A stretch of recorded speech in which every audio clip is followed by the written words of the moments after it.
Fireworks shows can be beautiful, mesmerizing, but handling fireworks also has risks. In recent years, 11,000 injuries have been attributed to fireworks. We do great over here. We have somebody here that has to park cars, keep them along the entrance here and the exit here. The fireworks industry maintains in most cases it is misuse, not malfunction, that causes injuries, and advises caution in the use of fireworks. All items that are on their fireworks stands have directions on the item itself, how to shoot it.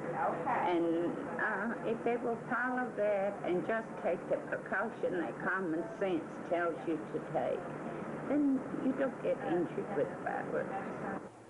Little Rock police have received no reports of fireworks-related injuries this weekend, but they do report hundreds of complaints from residents being disturbed by the noise of fireworks.